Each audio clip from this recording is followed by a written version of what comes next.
오늘 설교 말씀의 제목은 성령의 열매를 맺으려면 이라는 말씀으로 설교를 하겠습니다.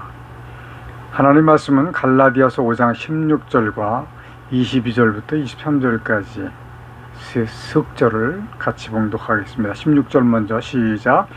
내가 이르노니 너희는 성령을 쫓아 행하라. 그리하면 육체의 욕심을 이루지 아니하리라. 22절. 오직 성령의 열매는 사랑과 희락과 화평과 오래 참음과 자비와 양선과 충성과 온유와 절제니 이 같은 것을 금지할 법이 없느니라. 아멘. 대부분의 그리스도인들은 이렇게 생각을 합니다. 제가 옛날에 그렇게 했기 때문에 밝히 알 수 있는 거고, 지금도 그렇게 생각하고 있는 사람들이 많이 있을 겁니다.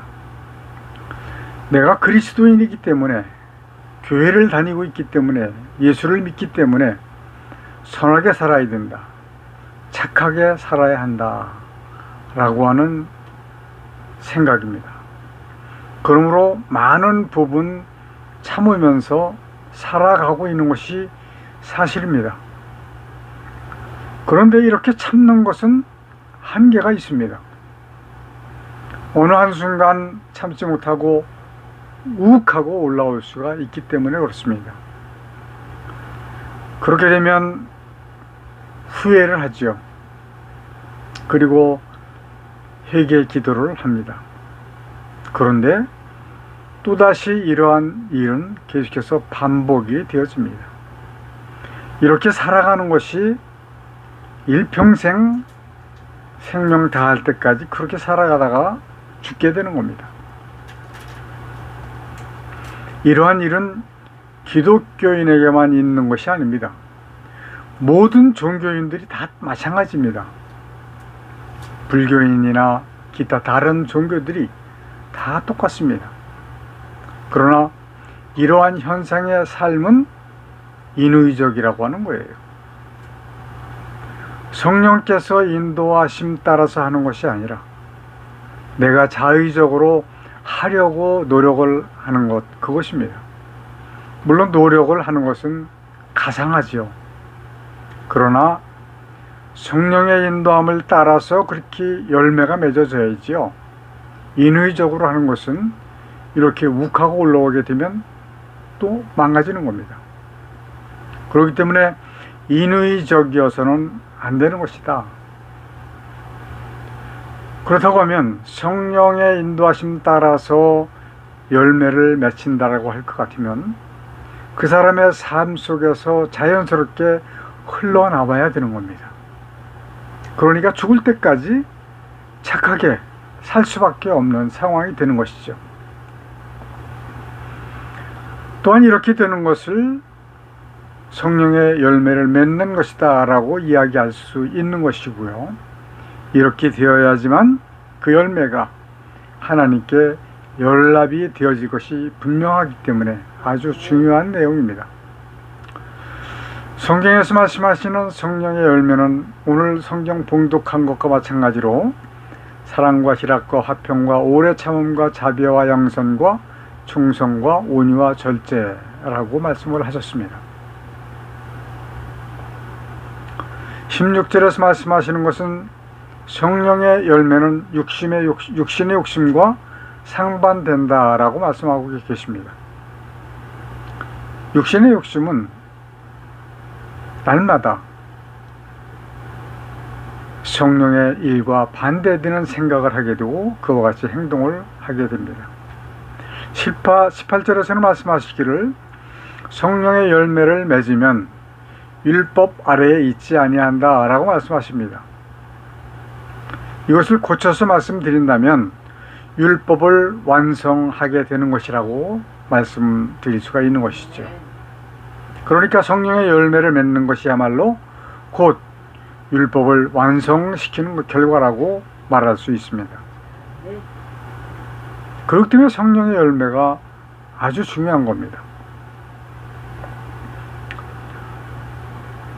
저지난주에는 성령의 사역에 대해서 생각을 했고, 지난주에는 성령의 은사에 대해서 생각을 했습니다. 굉장히 너무나도 중요한 내용들입니다. 왜냐하면 오늘날 우리들이 지금까지 알고 있었던 것은 많이 다르거든요. 육신의 욕심은 본문 19절에서 말씀하시기를 음행과 더러운 것과 호색과 우상숭배와 술수와 원수를 맺는 것과 분쟁과 시기와 분냄과 당짓는 것과 불리함과 이단과 투기와 술취함과 방탕함이라고 말씀을 하고 계십니다. 21절에서는 육신의 욕심을 따르는 자들은 하나님의 나라를 유업으로 받지 못한다라고 못을 박아주십니다. 그러므로 성령의 열매를 맺어야 하는 중요한 이유는 무엇이겠어요? 하나님의 구원의 문제가 되기 때문에 중요한 겁니다. 남들에게, 이웃들에게 선을 베푸는 것이 중요한 것이 아니라 그 선을 베풀 수 있는 그 마음이나 그 환경 자체가 하나님의 구원과 직결되어 있는 문제이기 때문에 아주 중요한 겁니다. 성령의 열매, 사랑과 희락과 화평과 오래 참음과 자비와 양선과 충성과 온유와 절제, 이 말씀을 구태여 설명이 필요하지는 않을 거라고 생각을 합니다. 다만 성령의 열매를 맺으려면 어떻게 해야 되는가, 이것이 중요한 것이죠. 한마디로 거듭나야 합니다. 거듭난다라고 하는 말씀은 요한복음 3장에서 이미 예수께서 규정하신 내용입니다. 그렇다고 하면 거듭나기 위해서는 어떻게 해야 되는가? 첫 번째, 하나님을 알아야 합니다. 호세아서 4장 6절에서는 내 백성이 지식이 없어서 망하는도다 라고 말씀하세요. 망한다라고 하는 것은 조그만 구멍가게 하나 실패하는 정도가 아닙니다. 영원한 불못으로 던져진다라고 하는 말씀이에요. 호세아서 6장 6절에서도 하나님을 아는 것이 중요하다고 하는 말씀을 하셨고, 요한복음 17장 3절에서도 영생은 곧 유일하신 참 하나님과 그의 보내신 자 독생자 예수 그리스도를 아는 것이라고 말씀을 하셨습니다. 여러분들께서는 호세아서 4장 6절, 6장 6절, 요한복음 17장 3절을 꼭 찾아보시기를 바랍니다. 하나님을 안다는 것, 하나님을 알기는 세상에 있는 모든 사람들이 다 알고 있습니다. 이렇게 하는 것은 교과서적으로 아는 것을 말하는 것이죠. 성경을 들고 다니는 기독교인들도 많은 사람이 하나님을 교과서적으로만 알고 있는 그런 상황입니다. 우리 가톨릭 성도 여러분들은 오늘 한번 깊이 생각을 해보시기를 바랍니다.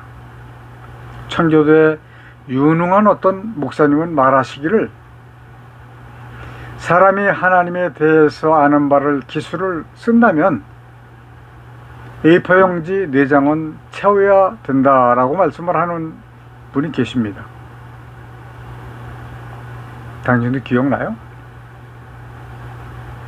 저는 여러분께 그렇게 주문하지는 않습니다. 다만 하나님께서 여러분에게 무엇을 요구하시는가를 알아야 한다라고 말씀을 드리겠습니다. 그러니까 하나님께서 필요하신 것이 무엇이냐? 이것이 중요한 거예요. 또 하나님께서 이 천지를, 하늘과 땅을 왜 창조하셨는가? 그 목적이 중요한 겁니다. 이 중요한 내용이 전혀 어렵거나 복잡할 필요가 없습니다. 오늘 제가 드리는 말씀을 듣고 읽고 이해를 하시고 믿으시면 되는 겁니다. 네. 여러분들께서는 혹시라도 지금까지 들어보지 못한 말씀을 들으니까 혹시 이단 아니야? 신천지 아니야? 이렇게 생각하시는 분들도 있을 수 있습니다. 분명히 말씀드리지만 이단 신천지 이만희 그는 저는 사실 굉장히 싫어해요. 너무너무 싫어합니다. 인간적으로 싫어합니다. 물론 성경적으로도 너무 오류가 많기 때문에 맞는 부분도 있어요. 우리가 모르고 있던 것을 알고 있는 부분도 있습니다. 이제 언제 기회가 되면 자세히 말씀을 드리겠지만, 하나님께서 요구하시는 것은, 우리에게 요구하시는 것은 세상의 모든 사람들에게 하시는 공통사항이기 때문에 전혀 어려운 것이 아니라고 하는 말씀입니다. 이 문제는 다르게 표현을 한다면, 하나님께서 왜 하늘과 땅, 우주를 창조하셨는가, 그 목적을 아는 것입니다. 많은 사람들은 이 부분에 대해서 잘못 알고 있어요. 인간을 위해서 천지를 창조하셨다라고 말을 합니다. 아닙니다. 우주라고 하는 것은, 오늘은 지구본을 갖다 놨는데요. 이 우주를 설명드리기 위해서 지구본을 갖다 놨습니다. 지금 제가 설교하는 이 장소가 너무 협소하기 때문에 아주 좋고 비싼 우주본이 따로 있는데 이때 갖다 놓으면 꽉 차요. 그래서 작은 거, 풍선으로 된 우주본을 이렇게 만들어서 갖다 했습니다. 자, 여러분들께서 보시는 방향이 뭐 어느 쪽이든 상관이 없겠죠. 제가 지금 그 카톡 예배문에는 동편 또는 남편에 있는 하늘이라고 기록을 했습니다. 자, 동편이 이쪽이라고 가정을 합시다. 여기가 지금 하늘이에요. 하늘. 그러면 이쪽도 하늘이 있죠. 하늘 끝에 있는 물이 있습니다.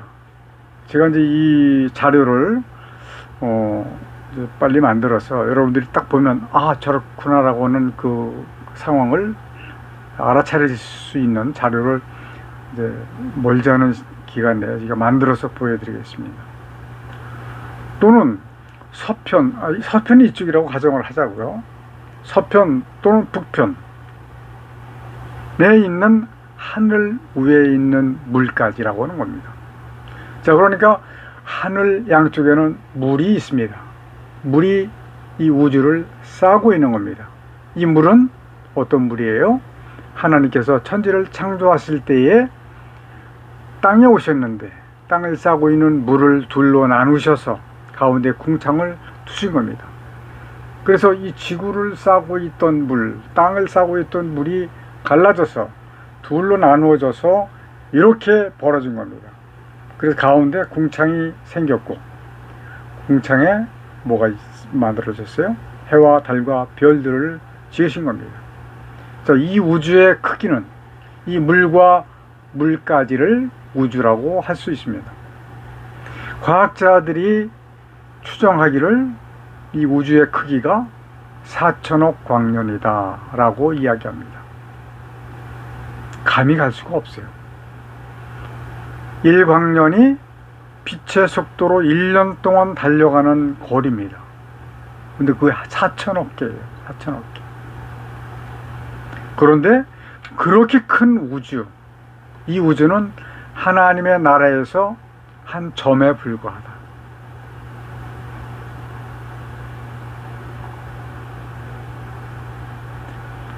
천지를 창조하시기 위해서 오신 하나님은 땅에 오신 겁니다. 땅이 혼돈하고 공허하며 흑암이 깊음 위에 있고 하나님의 영은 수면을 운행하시니라. 땅에 오셨는데 물로 쌓여져 있기 때문에 수면을 운행하시면서 설계를 하셨는지 어떤 그 작업을 하셨는지는 알 수는 없지만 어쨌든 그곳에 오신 겁니다.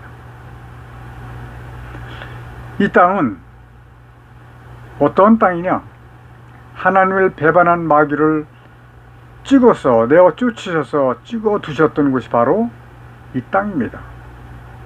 그때는 땅이 있었죠. 땅만 있었죠. 바다는 없었습니다.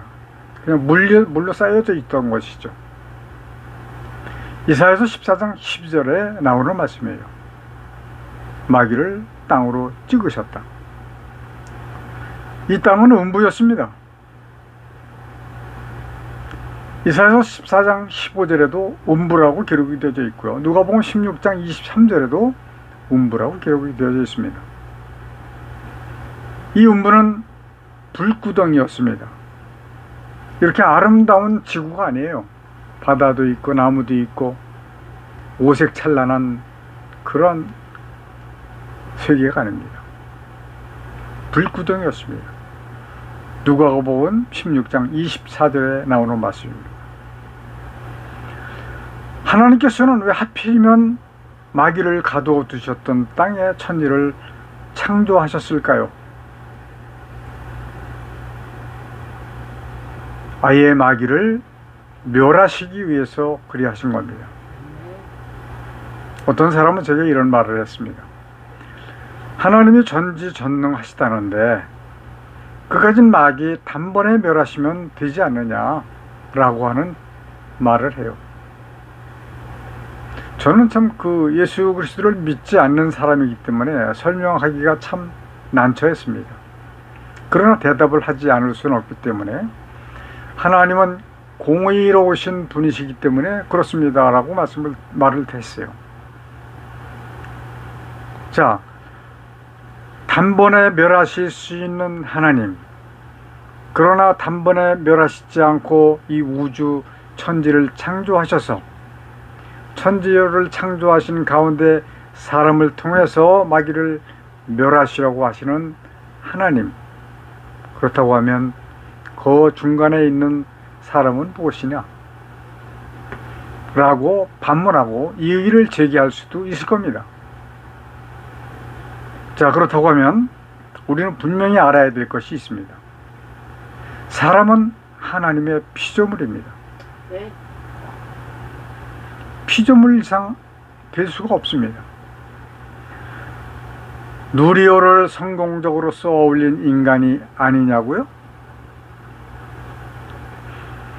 지구상에 829.8m라고 하는 높은 건물을 지을 수 있는 인간인데요? 라고 이야기할 수 있겠죠. 이렇게 많은 부분, 이제 앞으로 얼마 안 있으면 사람이 운전하지 않고도 가고 싶은 데를 다 차로 갈 수가 있을 겁니다. 아주 수십 년 전에 만화책에 나오던 그러한 현상들이 지금 다 진행되어지고 있습니다. 이보다도 더 엄청난 일을 할 수 있는 인간이라고 할지라도 피조물입니다. 하나님의 피조물 이상은 될 수가 없습니다. 만일 이것을 인정하지 않는다면 거듭나기가 어려울 겁니다. 아니, 거듭날 수가 없을 겁니다. 그러므로 거듭남이란 세상의 육신의 욕심을 모두 내려놓게 되는 겁니다. 네. 그러다고 하면 내려놓기만 하면 되는가? 아닙니다. 회개를 해야 합니다. 이 회개라고 하는 것은 헬라어로 메타노이아입니다. 메타노이아라고 하는 것은 어떤 뜻이냐? 180도 방향 전환을 해야 된다라고 하는 조건입니다. 삶의 목적을 내가 살고 있는 이 목적을 내 자신을 위해서 사는 것이 아니라 하나님께로 전환을 해야 된다라고 하는 그런 말씀입니다. 이 어렵고 힘든 세상은 어쩌라고? 제가 늘 말씀을 드렸지만 능동적으로 대처해야 합니다. 이 세상의 일은 첫 번째로 지혜로 이겨내야 합니다. 아멘. 아담을 속인 마귀보다도 더 지혜로워야 됩니다. 아멘. 더 지혜로울 수 있기는 어렵겠지만 마태복음 10장 16절에서 뱀처럼 지혜로우라고 말씀을 하고 계세요. 뱀처럼 지혜로우라고 하시는 말씀은 뱀 속에서 역사하는 마귀보다도 더 지혜롭게 살아야 된다, 이런 말씀이에요. 두 번째는 좋은 일을 만나야 됩니다. 세상에 일이 엄청나게 많습니다. 이 일의 종류가 5만 가지가 넘는다라고 얘기를 해요. 여러분들 많이 들어보신 얘기죠. 그리고 좋은 사람을 만나야 됩니다. 그러나 이것도 인위적으로는 될 수가 없는 겁니다. 이것을 세속적인 용어로 말하면 운이 좋아야 된다라고 얘기할 수도 있어요. 어떤 사람들은 좋은 일도 만나고 좋은 사람도 만나요. 그래서 풍요롭게 살아갈 수 있습니다. 그러나 어떤 사람들은 좋은 일을 만났는데도 불구하고 좋은 사람을 만나지 못해서 실패하는 경우도 많이 있습니다. 세 번째는 열심을 다해서 살아가야 됩니다. 열심을 다해서 살아가기 위해서는 첫 번째 조건이 뭐예요? 건강해야 됩니다. 건강을 위해서 여러분들은 힘쓰고 애써야 됩니다. 자, 큰 두 번째, 하나님께로 삶의 목표를 전환해야 된다라고 하는 것은 세상의 일은 위에서 말씀드린 대로 최선을 다해야 하고 자기 자신은 하나님의 구원에 도달해야지만 된다라고 하는 말씀입니다. 왜냐하면 하나님께서 마귀를 멸하시기 위해서 필요하신 것이 곧 구원받은 성도이기 때문에 그렇습니다. 만일에 한 사람이 구원에 도달하게 된다면 그 한 사람만큼 마귀를 멸하시는 시간이 단축되는 것입니다.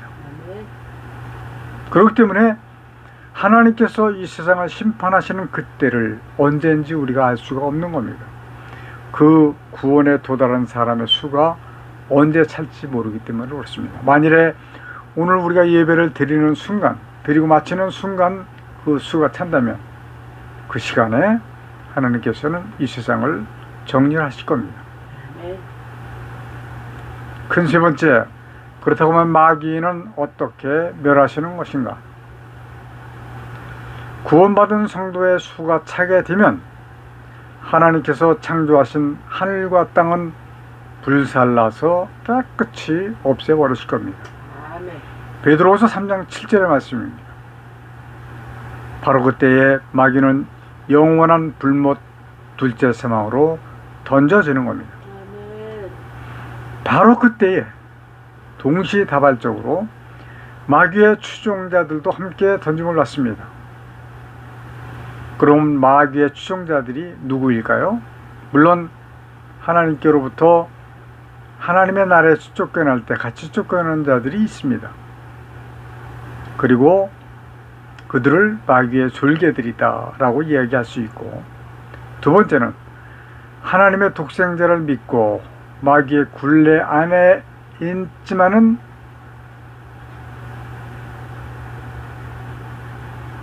세속인들과 같은 사람들,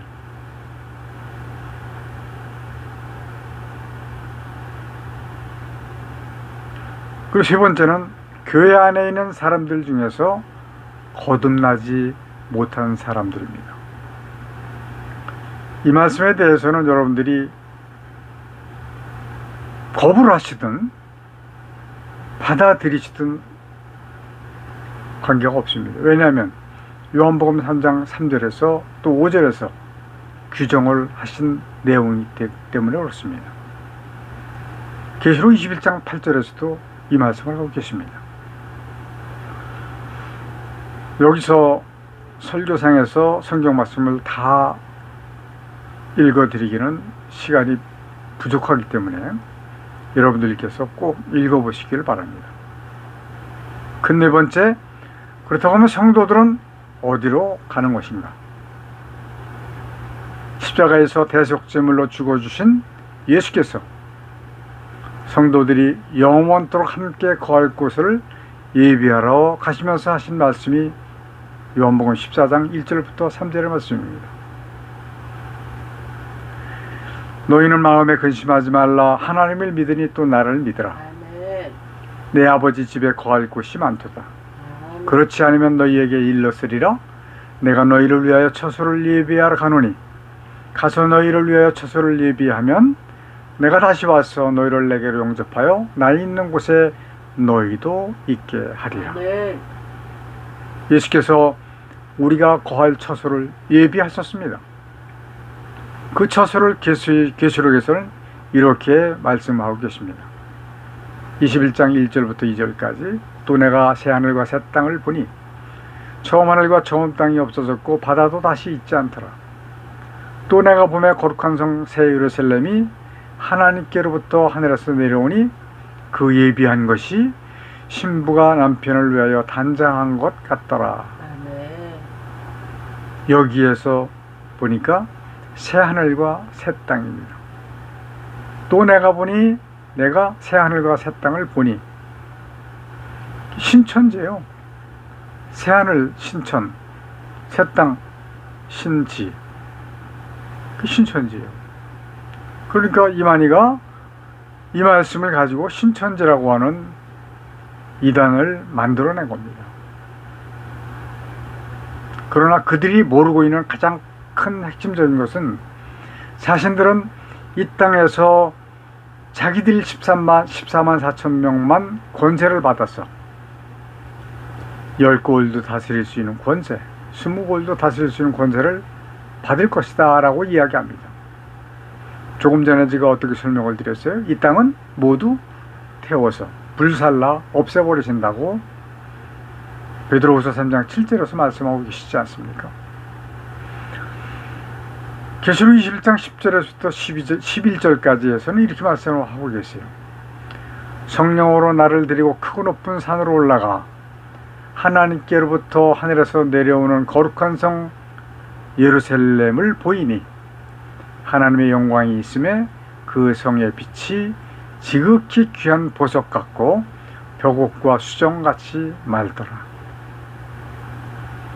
이렇게밖에는 표현할 수 있는 방법이 없는 거예요. 이 세상에서는 아마 이거보다 훨씬 더 아름답고 행복하고 훌륭한 곳이다 라고 저는 생각을 합니다.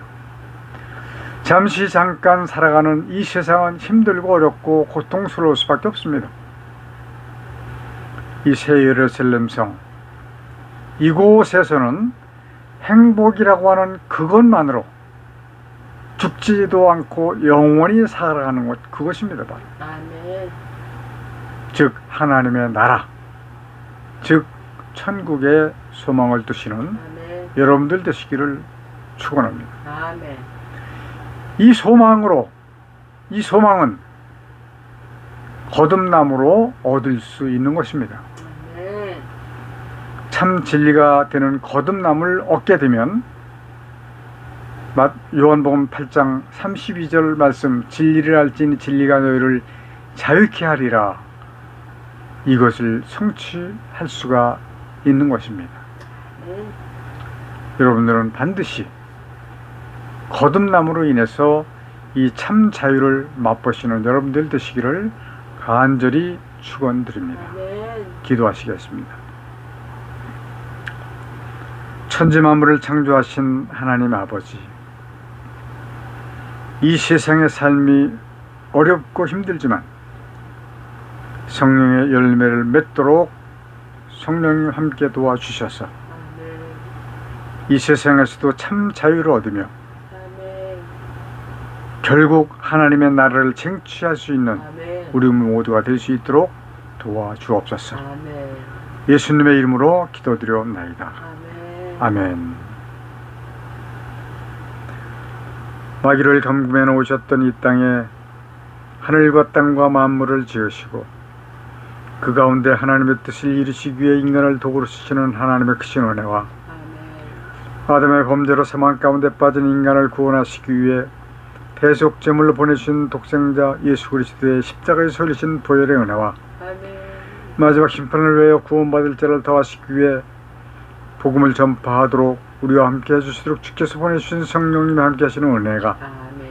우리와 함께 예배하는 성도들에게 충만히 임하여 주시기를 간절히 축원하옵나이다. 아멘. 아멘.